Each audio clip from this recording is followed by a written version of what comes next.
সারা দেশ জুড়ে যে হরর সৃষ্টি হয়েছে, এটা মনে জাগে বন্ধু ফখরুল ইসলাম, মির্জা ফখরুল ইসলাম সাহেব বলেছেন যে আয়নাঘরের সঙ্গে দেখা করে এসছেন, তাদের সঙ্গে যখন দেখা হয়, কথা হয়,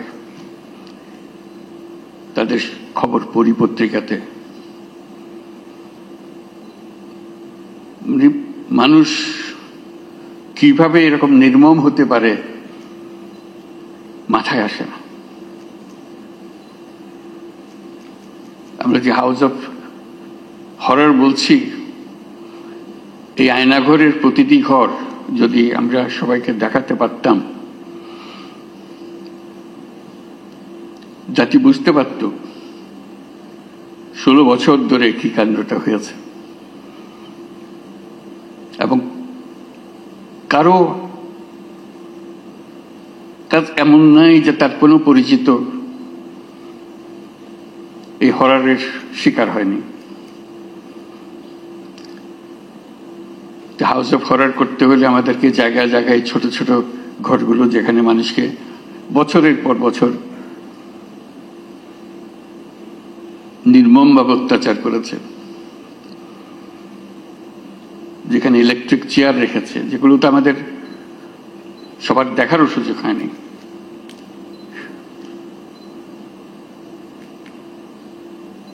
সেই কাহিনীগুলো মিলে আমরা আমাদের এই বাংলাদেশ, এখন আমাদের সার্বিক প্রচেষ্টা, এটার থেকে যদি আমরা শিক্ষা পাই, যে দেশটা আমরা গড়তে চাই, এটা মুখের ভাষার একতা না, যেটা বললাম বলে গেলাম ওরকম না, গভীরভাবে যেখানে আসবে, আমাদের তরুণরা শিখে আসবে, এই দেশ একেবারে নতুন করে বানিয়ে আনতে হবে। এটা উপরই একটা প্রলেপ দেওয়ার পরিবর্তন না, গভীরতম ভাবে পরিবর্তন। সে গভীরতম পরিবর্তন যদি না করি, দেশ স্বৈরাচারের বিরুদ্ধে আজকে আমরা কথা বলছি, আবার ঘুরে ফিরে এসে চলে আসবে, এক ভঙ্গিতে না এক ভঙ্গিতে চলে আসবে। যতই আমরা আইন কানুন সামাল দিই, যতই সংস্কার করি, যে সংস্কার আমাদের দরকার, সেই সংস্কার আরো গভীরের সংস্কার। এই সংস্কার গুরুত্বপূর্ণ, আমি অস্বীকার করছি না, অত্যন্ত গুরুত্বপূর্ণ।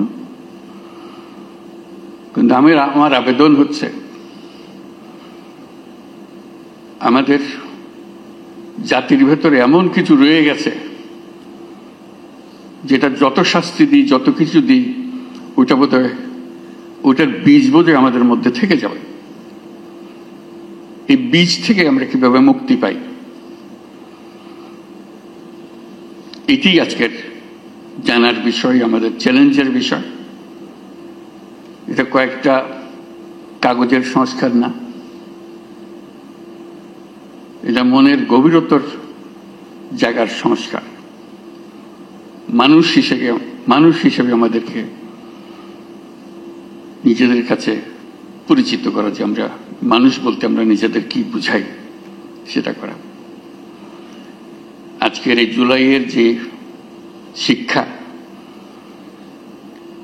সেই শিক্ষাটা হবে আমরা সেভাবে নিজের থেকে আবার, এটা আমাদের ভেতরে আছে, আমাদের যে নাই তা না, কিন্তু এটা গভীরে ঢুকে গেছে, এটার থেকে বের করতে পারতেছে না। আমরা যেন সেটাকে আবার নতুনভাবে আমাদেরকে আবিষ্কার করতে পারি, তাহলে জাতি হিসেবে আমরা পুনর্জন্ম লাভ করব। জুলাই আমাদের পুনর্জন্মের মাস। এটা শুধু স্বৈরাচারী মুক্তির বাস না, কতগুলো আঙ্গিক বিষয়, কতগুলো প্রলেপ বিষয়, এটা দিয়ে আমরা মনে করি যে আমরা কাজ করে ফেলেছি। সেখান থেকে যদি আমরা বিদায় করে মনে করি যে কাজ হয়ে গেছে, তাহলে আমরা বড় ভুল কাজ করলাম। আমাদের আগামীতে এখনো সুযোগ আছে।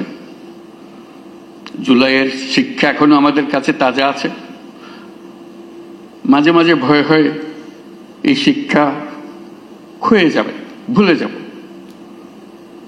আবার অতীতের মতো ভাষা রপ্ত হয়ে যাবে, আবার সেই ভাষা ব্যবহার করব, আবার সেই ব্যাখ্যা ব্যবহার করব। সেই দিকে যাতে আমাদের যেতে না হয় আর কোনোদিন, এই পথ একেবারে বন্ধ করে দেওয়া। এই পথের কোনো ঠিকানা আমরা যাব না, আমাদের নতুন পথ রচনা হবে, সেই পথের দিকে আমরা যাব, সেই আমাদের কমিটমেন্ট। আজকে জাতিসংঘ যে ভূমিকা পালন করেছে সেটা স্মরণ করার জন্য আমরা এখানে এসেছি, তাদেরকে ধন্যবাদ দেওয়ার জন্য এসেছি। আমি সেই কথাগুলো বলি। Distinguished guests, honorable political leaders, colleagues, friends, and my dear friend Huma Khan. Today we gather to mark the first anniversary of the July uprising, a moment of profound significance in the history of our nation. It was a moment when thousands of Bangladeshis, men and women, most of them young, stood up against tyranny and reclaimed the dignity and future of our country. Their courage spoke not only for our people, but for humanity. On this historic occasion, I wish to recognize the steadfast support of the international community, particularly the United Nations, which has always stood beside Bangladesh, beginning from the War of Independence in 1971, coming to the Rohingya crisis, and again during the dark days of July and August last year. In the aftermath of the Second World War, the United Nations set out to define and defend the inalienable rights of all human beings, irrespective of race, religion, sex, or status. The Universal Declaration of Human Rights emerged as a moral compass for our world, and its principles have been embedded in our own constitution, Bangladesh's constitution. Yet, over the past 16 years, these rights were repeatedly denied to our citizens. Our institutions were captured, freedoms were curtailed, violence became the prime tool of governance. Last July, our society stood united in rejecting this reality. The people of Bangladesh reclaimed their rights with clarity, resolve, and immense bravery. Immediately after the establishment of the interim government in August last year, I formally requested the Office of the High Commissioner of Human Rights of the United Nations to conduct an independent fact-finding mission to investigate allegations of human rights abuses between July 1 to August 15. We believed that immediately an impartial and credible accounting of the truth was essential, not for justice alone, but also for healing. The UN High Commissioner's report, released in February 2025, revealed the staggering scale of the atrocities, an estimated 1,400 lives lost in just a few weeks. The report described the violence of systemic, directed and coordinated from the highest level of the previous regime. It raised urgent concerns about potential crimes against humanity. These findings have been further corroborated by international investigative journalism and inspired the reports by the BBC and Al Jazeera. We are grateful to the Office of the High Commissioner for not only documenting these abuses, but for offering a comprehensive set of recommendations to help ensure that such violations never happen again. We have taken these recommendations to our heart, not out of obligation to others, but out of responsibility to ourselves. Since assuming office, our government has begun implementing wide-ranging reforms. We have amended the Code of Criminal Procedure and acceded to the International Convention for the Protection of All Persons from Enforced Disappearance. Earlier this month, we signed a Memorandum of Understanding with the Office of High Commissioner of Human Rights to establish a facilitating mission in Dhaka.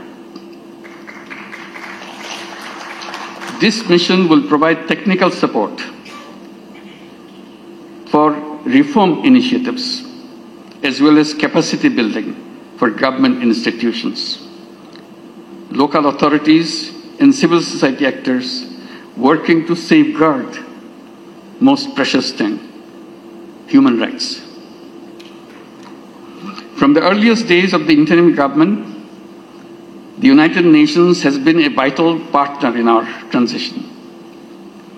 I thank the Secretary General Antonio Guterres, a wonderful friend of Bangladesh, for his unwavering support and for his solidarity and his visit to Bangladesh in March of this year. I also extend my deep appreciation to High Commissioner Volker Turk, the members of the Office of the High Commissioner for Human Rights, fact-finding team, Ms. Gwen Lewis, the UN Resident Coordinator, and of course my friend Huma Khan, Senior Human Rights Advisor, for their extraordinary and historical contributions. Our work is far from finished. Alongside our reform agenda, we are pursuing legal accountability for those responsible for gross violations. But justice is not only about punishment. Justice is also about ensuring that the state power can never again be used to suppress, silence, or destroy its own people. We are working to build a broad national consensus around a renewed political system. These are not just words. These are something to be embedded in our heart. One that delivers inclusive, participatory, and credible elections. The goal is clear: to establish a society where all Bangladeshis can live in peace, with freedom, with dignity, and with pride. As we reflect on the past year, we remember those who gave their lives in pursuit of that vision. Their sacrifice paved the way for a new chapter in our history. They created a new Bangladesh. That's their dream. This is rooted in hope, human rights, and democratic principles. On behalf of the people of Bangladesh, I thank the United Nations for standing with us in our darkest hour. And I look forward to the continued partnership as we move forward. Thank you, United Nations. And thank you, Huma Khan. Thank you all. Allah Hafiz.